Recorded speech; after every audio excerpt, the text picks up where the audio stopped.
এখন যেটা হচ্ছে প্রবলেম সেটা হচ্ছে যে আমরা দেখলাম জুলাই মাসে যে ফ্লাডটা হয়ে গেছে, আপনারা জানেন আমফান বলুন, বুলবুল বলুন, ফণী বলুন, চশ বলুন, এই 2 বছরে আমরা 4-5টা আমরা বিশেষ করে এই ফ্লাড এবং বড় বড় টর্নেডো ঝড় আমরা সামলেছি, ঘূর্ণিঝড় সামলেছি। পাইনি আমরা সেন্টার থেকে কিছুই, তা সত্ত্বেও আমরা মানুষকে হেল্পও করেছি। আর এবারে কি হয়েছে শুধু আপনারা দেখে নিন কিভাবে জলটা ছাড়া হয়েছে। এটা ক্রাইম ছাড়া কি হতে পারে? আমি সংখ্যাটা আপনাদের লিখে নিতে বলবো। শুধু দেখুন, বর্ষার জল নয়, আর ঝাড়খণ্ডে জল হতেই পারে। তুমি আগে থেকে কেন জলটা রিলিজ করছো না আমাদের সাথে কথা বলে? তাহলে 5,000 10,000 করে করে আমি যদি ছাড়ি, তাহলে আমার গ্রামগুলো ভেসে যায় না, আমার জেলাগুলো ভেসে যায় না? সেটা না করে যেই ঝাড়গ্রামে বৃষ্টি হচ্ছে ঝাড়খণ্ডে, সব জলটা বেঙ্গলের উপর ছেড়ে দিয়ে নিজেরা ফ্রি বসে আছে। এটাতে কোনো কাজ হতে পারে না। ঝাড়খণ্ড সরকার, আমাদের বন্ধু সরকার, আমি রিকোয়েস্ট করব যে আপনারা আপনাদের ড্যামগুলোকে সংস্কার করুন। আপনারা এইভাবে আমাদের ঘাড়ের উপর নিঃশ্বাস ফেলবেন না জল ছেড়ে দিয়ে, আর আমাদের লোকেদের মৃত্যুর মুখে ঠেলে দেবেন না। এই দেখুন, আর ডিবিসি সেন্ট্রাল গভর্নমেন্টের অর্গানাইজেশন কি করেছে? ডিবিসি প্রতিবাদ তাই করছে। আগের বার তবু আমরা কন্ট্রোল করে করে 8-10 বছর আমরা কন্ট্রোল করেছি। আগে আমাদের কত শুনে ওরা একটু একটু করে ছাড়তো, ওদেরও প্রবলেম হতো না, আমাদেরও প্রবলেম হতো না। এমনকি জুলাই মাসে যে জলটা ছাড়া হয়েছিল সেটা ছিল 1,01.12 লাখ কিউসেক, 1.12 লক্ষ কিউসেক জুলাই মাসে যে ফ্লাডে ছাড়া হয়েছিল। আর এবারে কত ছেড়েছে দেখবেন? 30 তারিখ, নোট করুন, 12টার সময় ছেড়েছে আমাদের না জানিয়ে, যেদিন এখানে ইলেকশন চলছিল, 49,000 কিউসেক ফ্রম মাইথন ড্যাম। এবার 1টার সময় ছেড়েছে আবার 1 লক্ষ কিউসেক ওয়াটার। আবার 8:30-এ ছেড়েছে 1,25,000 কিউসেক ওয়াটার। আবার ঝাড়খণ্ড গভর্নমেন্ট ছেড়েছে 80,000 কিউসেক ওয়াটার ওই দিনই। আবার ওটা ছেড়েছে 3টের সময় ভোরবেলায়, 3 AM রাতের বেলায় ওই দিনই। আর 9:45 AM ছেড়েছে আরো 1,20,000। কত হলো একদিনে? তারপরেও দেখুন, তারপরের দিন আবার 1 তারিখে 8:15 ছেড়েছে 1,50,000 কিউসেক। ওই জলের উপরে আবার জল। তারপরে ছেড়েছে 1,25,000 কিউসেক। এবং এছাড়াও সেকেন্ড আবার ছেড়েছে প্রায় 2 লাখ। একবার 1,10,000 আর একবার 95,000। টোটালটা যদি আপনারা গুণ করেন, যোগ করেন, দেখবেন 10 লাখ কিউসেকের ওপর জল ছেড়েছে, যা জীবনে কখনো হয়নি, হতে পারে না।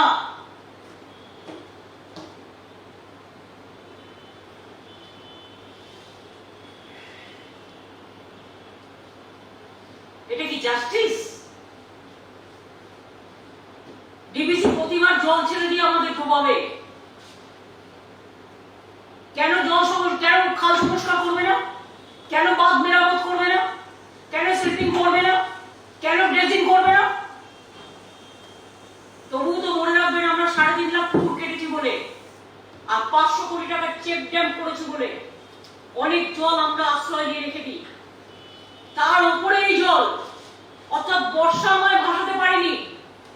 আমার আসানসোলে যে জল জমেছিল তার কারণ 350 মিলিমিটারের উপর বর্ষা হয়েছে, তাও একদিনে জল প্রায় নেমে গেছে। এমনকি অন্যান্য জায়গায়, কলকাতাতেও হয়েছে, জল নেমে গেছে। কিন্তু নদী দিয়ে যে জল আসছে, আমি আসার সময় দেখলাম, মনে রাখবেন, জল যখন ছাড়ে তার 48 ঘন্টা লাগে সেই পুরো জলটা এসে পৌঁছতে, একটু একটু একটু একটু করে করে আসে। এর ফলে হাওড়ায় উদয়নারায়ণপুর, আমতা, বাগনান, হুগলিতে আরামবাগ মিউনিসিপ্যালিটি, আরামবাগ ব্লক,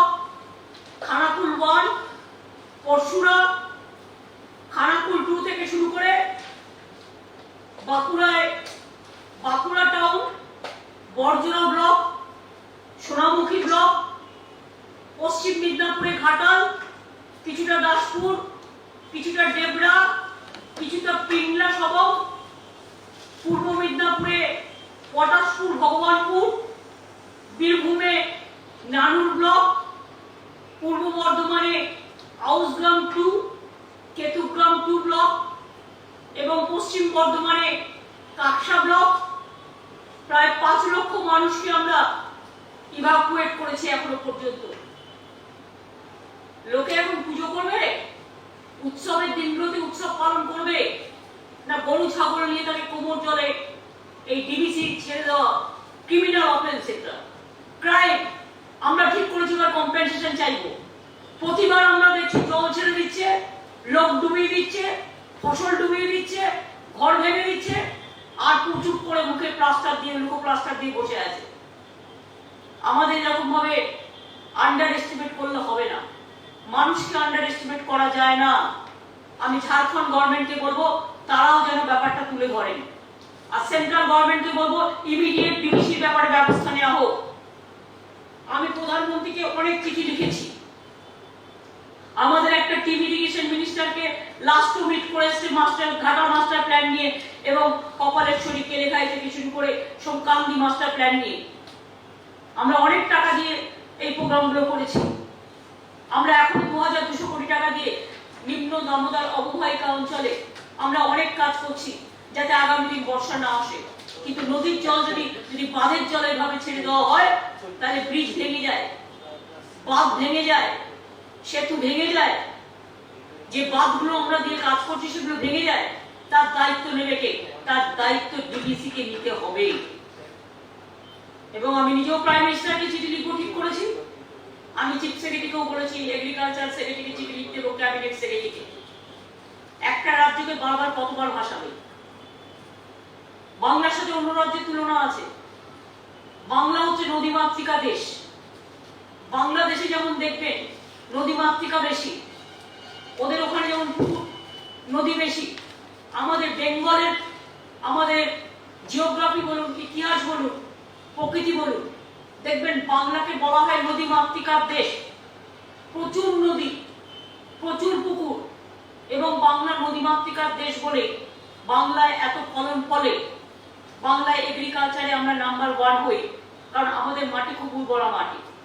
আমরা ইরিগেশনের জন্য চাই আমাদের জমিগুলো ভালো থাকে, কিন্তু আমরা ডুবিয়ে জমির ধান নষ্ট করার জন্য ডিবিসি কে বারবার এই কাজ আমরা করতে দেব না। আমরা ধিক্কার জানাচ্ছি, সরি, ধিক্কার জানানোর কোনো ভাষা আমার নেই। আর প্রধানমন্ত্রীকে আবেদন করব, প্লিজ টেক সিরিয়াস কেয়ার, বারবার বেঙ্গল যেন বঞ্চিত না হয়।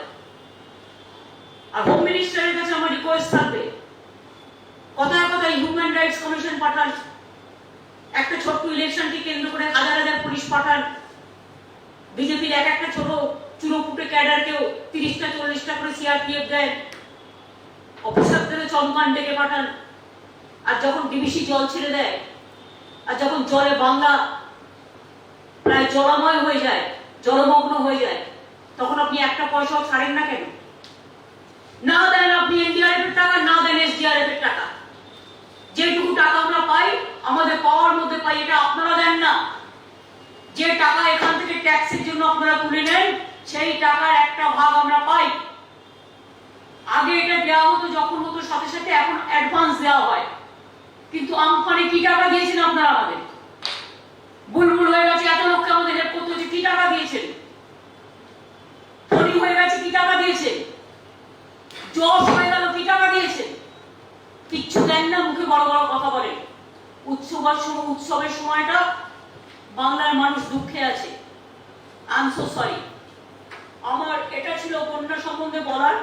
24 ঘন্টা আমাদের মনিটরিং চলবে পুজোর সময়তেও, এবং যারা ছুটি পাবে না সেই সময়টা, তাদের ছুটিটা আমরা কম্পেনসেট করব। যেমন পুলিশ যারা ডিউটি করে তাদের একটা ছুটি পরে দেওয়া হয়, সেটাও করবে। আমি সাংবাদিকদের যেটা বলবো, আপনারা একটা অ্যাপ্লাই করলে আপনাদের সাংবাদিকরা কলকাতায় 2000 টাকা করে আপনারা পেনশন পেতে পারেন, 2000 টাকা করে আপনারা একটা পান, একটা পুজো ভাতা পান। আগের বারে 1128 জন পেয়েছিলেন, এবারে 739 জন অ্যাপ্লাই করেছেন। যাদের অ্যাপ্লাই করার ইমিডিয়েট অ্যাপ্লাই করুন আইএনসিএ ডিপার্টমেন্টে, কারণ 739 জন অ্যাপ্লাই করেছে। আর গ্রামে গঞ্জে জেলায় এটাকে 1000 টাকা করে দেওয়া হয়। সুতরাং যারা এখনো অ্যাপ্লাই করেনি সে অ্যাপ্লাইটা করে নেবেন আইএনসিএ ডিপার্টমেন্টে। আর একটা কথা হচ্ছে যে এটা তো হয়ে গেল, বাদ বাকি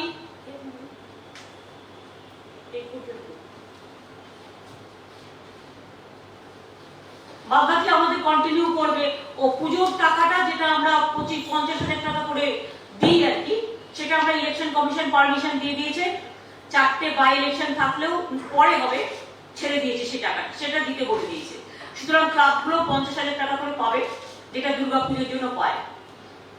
আর শুধুমাত্র লক্ষ্মীর ভান্ডার যেটা আছে, লক্ষ্মীর ভান্ডার প্রজেক্টটা ওনারা যেটা আমাদের বলেছেন যে 4টে জেলায় বাই ইলেকশন আছে, একটু ভালো করে যদি আপনারা দেখান, উত্তর 24 পরগনা, দক্ষিণ 24 পরগনা, নদিয়া জেলা এবং কুচবিহার জেলা, এই 4টে জেলা বাদে লক্ষ্মীর ভান্ডারের টাকা আমরা সবাইকেই দিয়ে দেবো। আমরা যেহেতু বলেছিলাম এটা আমাদের অনগোয়িং প্রজেক্ট এবং অলরেডি স্টার্ট হয়ে গেছে, সেপ্টেম্বর অক্টোবর 2 মাস আমরা একসাথে দিয়ে দেবো অন্যান্য জেলাগুলোকে। আর বাদ বাকি যে 4টে জেলা ইলেকশন আছে তাদের মন খারাপ করার কোনো কারণ নেই, তারা ইলেকশনটা হয়ে গেলেই তারা নভেম্বরে এই টাকাটা পেয়ে যাবে, 2 মাসে সেপ্টেম্বর অক্টোবর একসাথে পেয়ে যাবে।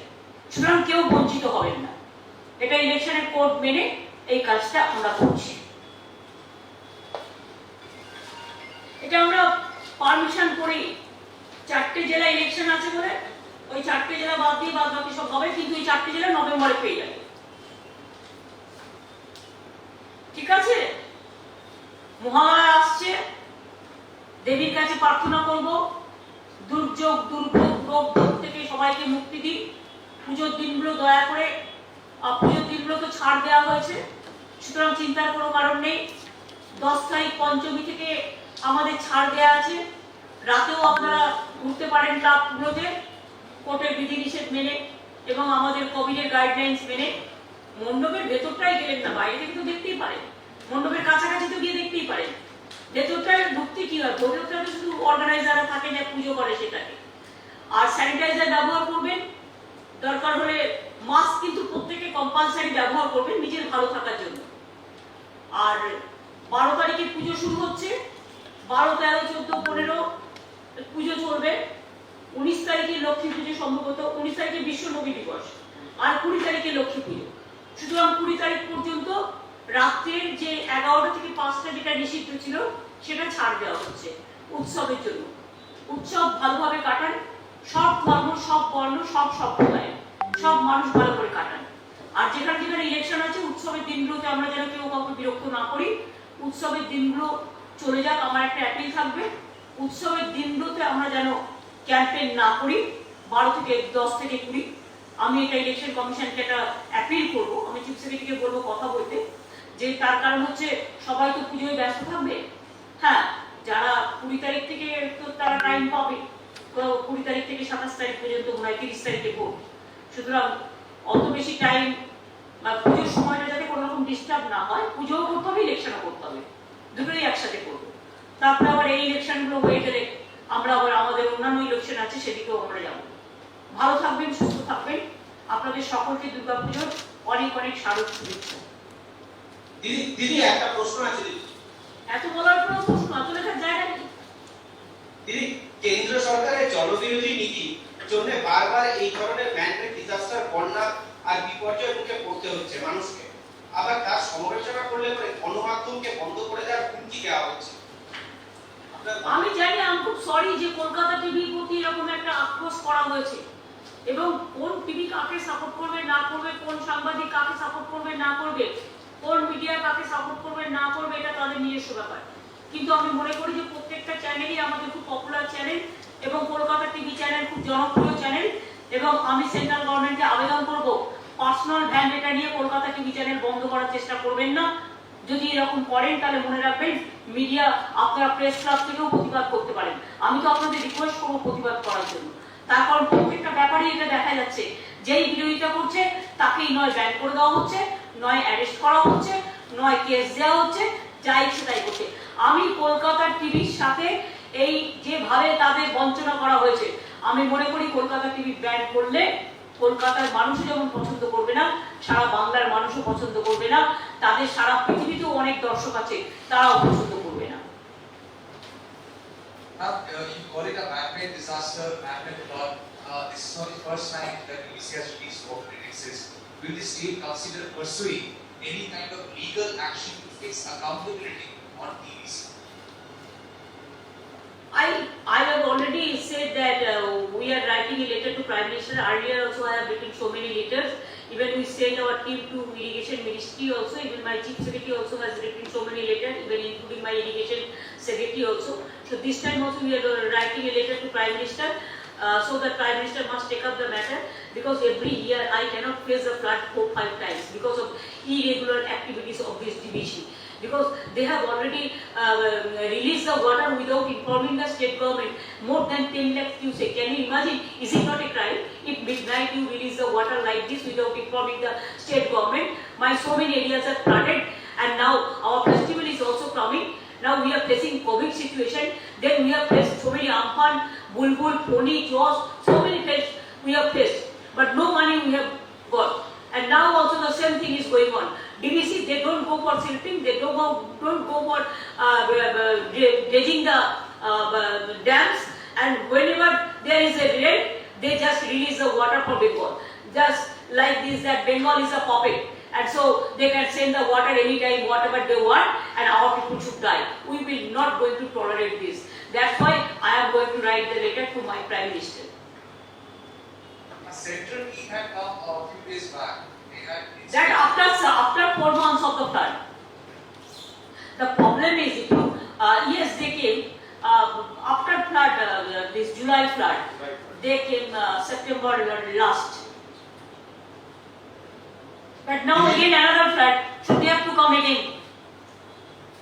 And I will request them to release the money immediately for the flood affected area. আপনি আজকে গিয়েছিলেন সমস্ত জায়গায় পরিদর্শন করতে, কিন্তু এত বড় একটা বন্যা, মানে প্রাইম মিনিস্টারের তরফ থেকে বা সেন্ট্রালের তরফ থেকে আপনার সঙ্গে কথা বলা, আপনি খোঁজ খবর নেওয়া? দেখুন, সব ব্যাপারে অনেকের অনেক কাজকর্ম থাকে, এসব নিয়ে কেন কোশ্চেন করছেন পড়াদি? আপনারা লাগিয়ে দেওয়ার চেষ্টা করবেন না, আমার যেটুকু বলার আমি বলে দিয়েছি। সবকিছু একটা